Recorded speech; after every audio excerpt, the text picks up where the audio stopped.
भगवान श्री राम ने बताया, मृत्यु के बाद आत्मा 13 दिन तक घर में क्यों रहती है। एक बार की बात है, प्रभु श्री राम और माता सीता चित्रकूट धाम में विहार कर रहे थे। शांत पवित्र वातावरण में दोनों विश्राम कर रहे थे। तभी माता सीता के मन में एक अत्यंत जिज्ञासु प्रश्न उदित हुआ। वे विनम्रता से प्रभु श्री राम से पूछ बैठी, नाथ, क्या मैं आपसे एक प्रश्न पूछ सकती हूं? भगवान श्री राम ने मुस्कुराते हुए कहा, देवी, आपके मन में जो भी प्रश्न हो, निसंकोच पूछिए। माता सीता ने कहा, प्रभु, मैं जानना चाहती हूं कि जब किसी प्राणी की मृत्यु हो जाती है तो ऐसा क्यों कहा जाता है कि उसकी आत्मा 13 दिनों तक अपने घर और इस संसार में बनी रहती है। क्या यह सत्य है? यदि हां, तो ऐसा क्यों होता है? वह आत्मा इन दिनों में क्या अनुभव करती है? क्या वह अपने स्नेही जनों को देख सकती है? भगवान श्री राम गंभीर हो गए। उन्होंने कहा, हे जानकी, आपने जो प्रश्न पूछा है वह केवल आपका नहीं है। यह प्रश्न समस्त संसार को मार्गदर्शन देने वाला है।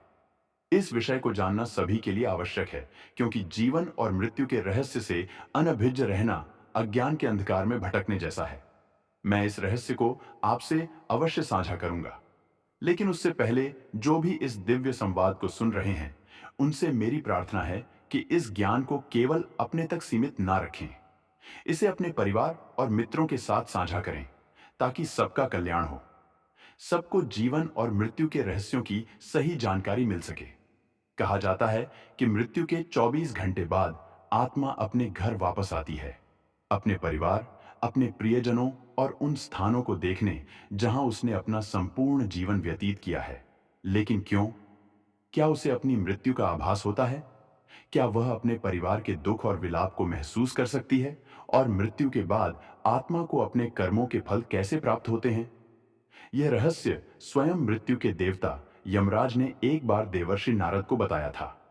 यमलोक के अधिपति यमराज ने बताया कि आत्मा का यह सफर केवल शारीरिक मृत्यु का अंत नहीं, बल्कि एक नए प्रारंभ की ओर बढ़ने की प्रक्रिया होती है। इस वीडियो में हम आपको वही कथा सुनाने जा रहे हैं जो स्वयं यमराज ने नारद जी को सुनाई थी। यह कहानी आपको मृत्यु के बाद आत्मा के अनुभवों और उसके वास्तविक सत्य को समझने में मदद करेगी। एक बार मृत्यु के देवता यमराज यमपुरी में अपने सिंहासन पर विराजमान थे। चारों ओर दिव्य प्रकाश फैला हुआ था। यमलोक के दूत अपने कार्यों में व्यस्त थे। तभी वहां देवर्षि नारद का आगमन हुआ। उनके हाथ में दिव्य वीणा थी और मुखमंडल पर तेज झलक रहा था। उन्होंने यमराज को प्रणाम किया। यमराज ने मुस्कुराते हुए उनका स्वागत किया और बोले, देवर्षि, आज आपके आगमन का क्या कारण है? मुझे प्रसन्नता है कि आप यमलोक पधारे। कहिए, कैसे आना हुआ? नारद मुनि ने विनम्रता से उत्तर दिया, धन्यवाद प्रभु। मैं पृथ्वी लोक का भ्रमण कर रहा था और वहां मैंने एक विचित्र दृश्य देखा जिसने मेरे मन में कई प्रश्न उत्पन्न कर दिए। यमराज जिज्ञासु दृष्टि से नारद जी को देखने लगे और बोले, कौन से प्रश्न? देवर्षि, कृपया बताइए, मैं आपकी जिज्ञासा अवश्य शांत करूंगा। नारद जी बोले, हे धर्मराज, जब मैं पृथ्वी लोक पर था तो मैंने देखा कि एक वृद्ध पुरुष की मृत्यु हो गई। उसके परिवारजन और रिश्तेदार शोक में डूबे हुए थे। वे विलाप कर रहे थे और कुछ तो विभिन्न उपाय कर रहे थे ताकि उनकी आत्मा पुनः लौट आए। इस दृश्य को देखकर मेरे मन में गहरे प्रश्न उठे। यमराज ने नारद जी की बातों को ध्यान से सुना। नारद जी आगे बोले, मृत्यु एक अटल सत्य है, लेकिन इसके बाद क्या होता है, यह रहस्य बना हुआ है। मेरे मन में दो मुख्य प्रश्न उत्पन्न हुए हैं। पहला यह कि क्या वास्तव में मृत्यु के 24 घंटे बाद आत्मा अपने घर लौटती है? दूसरा यह कि मृत्यु के बाद आत्मा का जो 13 दिनों का सफर बताया जाता है, क्या वह सच में होता है या यह केवल सुनी सुनाई बातें हैं? नारद जी की जिज्ञासा अत्यंत महत्वपूर्ण थी। यमराज कुछ क्षण मौन रहे और फिर उन्होंने गहरी सांस लेते हुए कहा, देवर्षि, यह एक गंभीर प्रश्न है और इसका उत्तर प्रत्येक मनुष्य को अवश्य जानना चाहिए। मैं तुम्हें इस रहस्य की पूरी कथा सुनाता हूं, जिसे समझने से हर जीव मृत्यु के वास्तविक स्वरूप को जान सकेगा। यमराज कहानी शुरू करते हैं। बहुत समय पहले की बात है। एक गांव का एक युवा, जिसका नाम आलोक था, बचपन से ही धार्मिक प्रवृत्ति का था। वह प्रतिदिन तुलसी में जल चढ़ाता। सुबह शाम पूजा पाठ करता और सदा ईश्वर का स्मरण करता। उसके परिवार में उसके पिता, पत्नी और एक छोटा सा बच्चा था। माँ का देहांत कई वर्षों पहले हो चुका था और अब उसके पिता भी लंबे समय से बीमार थे। समय बीतता गया और एक दिन उसके पिता ने भी इस संसार को छोड़ दिया। यह घटना आलोक के लिए असहनीय थी। उसने अपने पिता का विधि पूर्वक अंतिम संस्कार किया, लेकिन उसके मन में अनेकों प्रश्न उमड़ने लगे। मृत्यु के बाद आत्मा का क्या होता है? क्या आत्मा वास्तव में घर लौटती है? यदि हाँ, तो क्यों? इन प्रश्नों के उत्तर खोजने के लिए वह एक आध्यात्मिक यात्रा पर निकल पड़ा। कई गांवों और जंगलों से होते हुए अंततः वह एक आश्रम पहुंचा, जहां एक तेजस्वी संत ध्यान मग्न थे। आलोक ने उनके चरणों में गिरकर पूछा, गुरुदेव, मृत्यु के बाद आत्मा का क्या होता है? क्या यह सच है कि मृत्यु के 24 घंटे बाद आत्मा अपने घर लौटती है? संत मुस्कुराए और बोले, बेटा, यदि तुम इस रहस्य को सच में समझना चाहते हो तो तुम्हें इस जंगल में और आगे बढ़ना होगा। वहां तुम्हारे सभी प्रश्नों के उत्तर तुम्हारा इंतजार कर रहे हैं। आलोक ने श्रद्धा से सिर झुकाया और कहा, गुरुदेव, मैं यह यात्रा करने के लिए तैयार हूं। कृपया मुझे मार्ग दिखाइए। गुरुजी ने आशीर्वाद दिया और कहा, इस यात्रा में तुम्हें कई अद्भुत अनुभव होंगे। रास्ते में जो घटित होगा वही तुम्हें मृत्यु और आत्मा के रहस्यों को समझने में सहायता करेगा। आलोक गुरुजी के आदेशानुसार जंगल की ओर बढ़ चला। जैसे जैसे वह आगे बढ़ा, जंगल घना और रहस्यमय होता गया। चारों ओर अजीब अजीब आवाजें सुनाई पड़ने लगी। कहीं उल्लू बोल रहा था तो कहीं पत्तों की सरसराहट हवा के थप्पड़ों से डरावनी प्रतीत हो रही थी। जंगल का यह भयंकर और डरावना रास्ता उसे डरा जरूर रहा था, लेकिन उसके मन में उठ रही जिज्ञासा कहीं अधिक बलवान थी। वो निडर होकर चलता गया और कुछ दूरी पर उसे एक विशाल पीपल का वृक्ष दिखाई दिया। लेकिन यह कोई साधारण वृक्ष नहीं था। उसकी शाखाएं सांपों की तरह लहरा रही थीं और उसकी छाल पर मानो किसी का चेहरा उभर आया था। जैसे ही आलोक उसके पास पहुंचा, वह वृक्ष मानवीय स्वर में बोल उठा, यह मानव ठहरो, कहां जा रहे हो? आलोक यह सुनकर स्तब्ध रह गया। एक वृक्ष बोल रहा था, परंतु वह घबराया नहीं। उसने हाथ जोड़कर पीपल के वृक्ष को प्रणाम किया और आदर पूर्वक बोला, हे महावृक्ष, मैं यहां मृत्यु के रहस्यों को जानने आया हूं। मेरे मन में कई प्रश्न हैं और मैं उनके उत्तर खोजने के लिए यह यात्रा कर रहा हूं।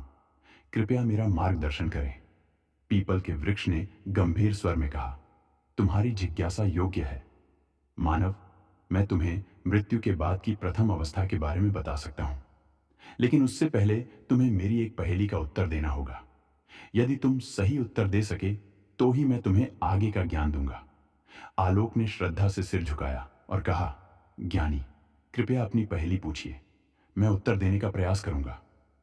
पीपल का वृक्ष थोड़ा मुस्कुराया और बोला, सुनो, यह पहेली तुम्हारे ही जीवन से जुड़ी है। जब जीवित होता हूं तब काला होता हूं, मरने के बाद मैं लाल हो जाता हूं।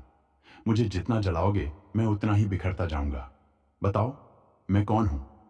आलोक ने ध्यानपूर्वक सुना और सोच में पड़ गया। यह पहेली साधारण नहीं थी। वो कुछ देर तक विचार करता रहा। उसके मन में कई वस्तुओं के विचार आए, लेकिन फिर अचानक उसका ध्यान एक वस्तु की ओर गया जिसका प्रयोग वह प्रतिदिन अपने घर के हवन और पूजा में करता था। उसकी आंखों में चमक आ गई। उसने पीपल के वृक्ष की ओर देखा और आत्मविश्वास से उत्तर दिया, इसका उत्तर कोयला है। जब कोयला जीवित रहता है तो वह काला होता है। जलने के बाद वह लाल हो जाता है और धीरे धीरे बिखर कर राख में बदल जाता है। जैसे ही अरब ने यह उत्तर दिया, पीपल के वृक्ष की शाखाएं इकाई हिलने लगी। चारों ओर हवा तेजी से बहने लगी और वृक्ष ने स्वर को गंभीर करके कहा, सत्य कहा वत्स, तुमने मेरी पहेली का सही उत्तर दिया है। अब मैं तुम्हें मृत्यु के बाद की प्रथम अवस्था के बारे में बताऊंगा। ध्यानपूर्वक सुनो। पीपल के वृक्ष ने आगे कहा, बेटा, जब शरीर नष्ट हो जाता है तब आत्मा एक भ्रम की स्थिति में आ जाती है। उसे समझ ही नहीं आता कि वह मुक्त हुई है या किसी बंधन में है। यह मृत्यु के बाद के पहले 24 घंटे की सबसे रहस्यमय अवस्था होती है। आलोक ध्यान से सुन रहा था, लेकिन उसके मन में और जिज्ञासा जाग उठी। उसने हाथ जोड़कर पूछा, ज्ञानी, कृपया विस्तार से समझाएं। मृत्यु के तुरंत बाद आत्मा को क्या अनुभव होता है? पीपल ने गहरी सांस ली, मानो किसी पुरातन स्मृति को जागृत कर रहा हो, और फिर कहा, जब मृत्यु होती है तो आत्मा शरीर से अलग हो जाती है, परंतु पहले ही क्षण में आत्मा को यह समझ नहीं आता कि वह अब देह से मुक्त हो गई है।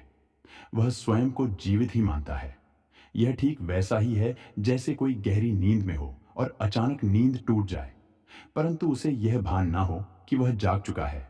आत्मा उसी स्थिति में भटकती रहती है। आलोक ने चकित होकर पूछा, क्या आत्मा को अपना मृत शरीर दिखाई देता है? पीपल ने कहा, हाँ, बहुत बार आत्मा अपने ही मृत शरीर को देखती है।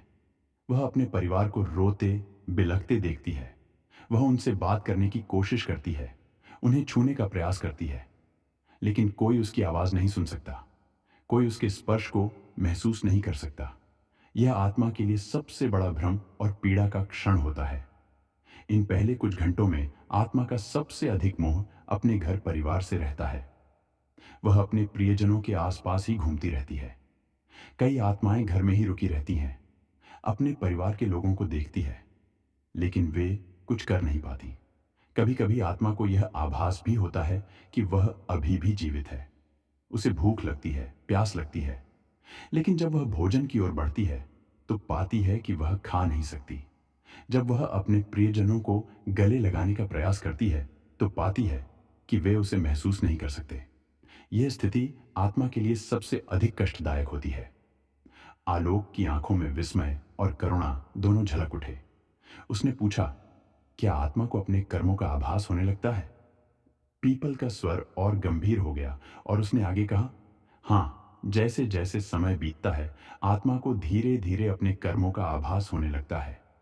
यदि उसके जीवन में अच्छे कर्म थे तो उसे भीतर से शांति अनुभव होती है, लेकिन यदि उसने बुरे कर्म किए थे, किसी का दिल दुखाया था, अधर्म किया था, तो वह पीड़ा से भर उठती है। उसे अपने ही पापों का बोझ महसूस होने लगता है।